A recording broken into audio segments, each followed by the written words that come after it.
3G അത് നിങ്ങളുടെ അവസ്ഥ. ഇവരെ നോക്കുന്നു. നമ്മളെയാണല്ലോ മച്ചമ്പി. നിങ്ങൾ ഇപ്പോൾ ഉപയോഗിക്കുന്ന ഫോൺ ഏതാ? Samsung Galaxy 4G or 5G? 5G. Realme ഏതാ? 4G or 5G? 5G. സാറേ ഏതാ സാറേ ഫോണ്? വിവോ. ഓ സെൽഫി എക്സ്പേർട്ട്. Question number 2. നിങ്ങളുടെ വീട്ടിൽ ആദ്യമായിട്ട് വന്ന മൊബൈൽ ഫോൺ ഏതാ? നോക്കിയ 1100 ആയിരിക്കും മിക്കവാറും. ഏതാണെന്നറിയോ? അതിനകത്ത് ഗെയിം ഉണ്ട്, പാമ്പ് ആപ്പിൾ തിന്നാൻ പോകുന്നൊരു സാധനം. ഓർക്കുന്നുണ്ട്? ആ ഫോണിന്റെ പ്രത്യേകത, ആ ഫോണിന്റെ ബാറ്ററി കപ്പാസിറ്റി ഒരു ദിവസം ചാർജ് ചെയ്താൽ 4-5 ദിവസവും ഒരു കേടില്ല നിൽക്കും. നമ്മൾ ആ ഫോൺ വെച്ച് പട്ടിക്കിട്ട് എറിഞ്ഞാൽ പോലും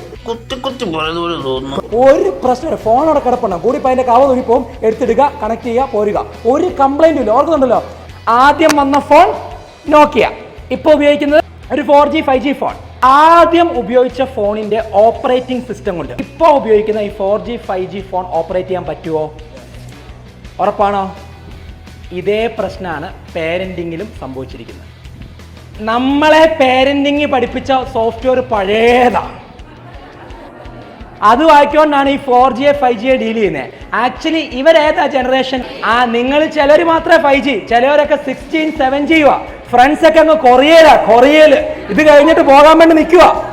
നിങ്ങളേതാ G? രക്ഷകർത്താക്കൾ നിങ്ങളേതാ G? 3G അത് നിങ്ങളുടെ അവസ്ഥ. ഇവരെ നോക്കുന്നു.